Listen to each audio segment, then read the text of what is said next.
Muscle car royalty, the Boss 429 Mustang.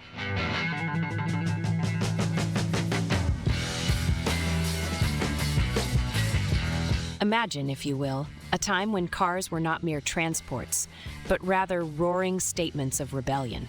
A time when muscle cars ruled the streets like kings of the asphalt jungle. And among this brawny aristocracy stood the Boss 429 Mustang, a fearsome beast that could make even the toughest bloke wet his knickers in sheer awe.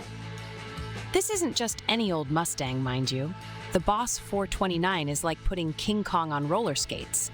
Under the bonnet lies a massive V8 engine that's bigger than a gorilla's lunch and meaner than having to spend a weekend with the in-laws. With a displacement of 429 cubic inches, hence the name, this was no mere muscle car. It was an automotive howitzer, engineered originally just to meet NASCAR's homologation rules. The transformation from standard Mustang to Boss 429 involved taking a normal Mustang and stuffing it full of steroids and bad intentions.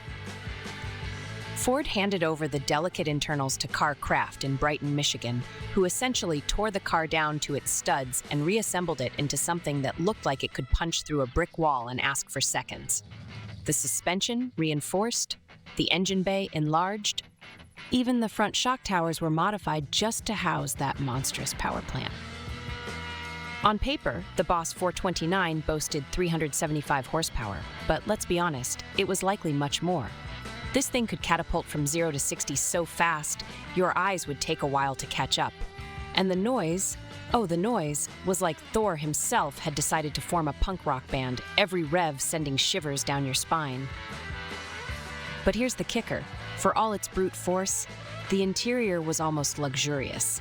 It had the kind of comfort that said, yes, I'm a hooligan, but even hooligans like a bit of cushion.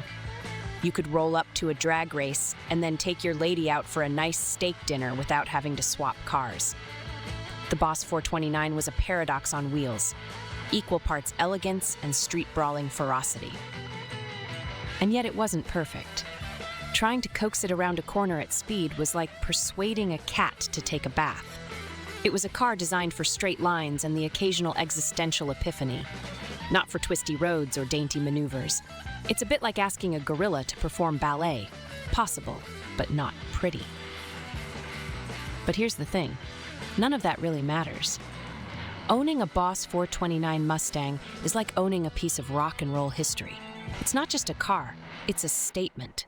A reminder of a time when men were men, cars were cars, and health and safety regulations were but a glint in a bureaucrat's eye. So if you ever get the chance to experience a Boss 429 Mustang, grab it with both hands and hold on tight. Because this, my friends, is not just a Mustang, it's the Boss. And that title was well earned. If you enjoyed this romp through muscle car history, smash that like button and subscribe for more petrol-fueled adventures. Don't forget to hit the bell icon so you never miss an update from Auto Icons. Stay tuned, stay revved up.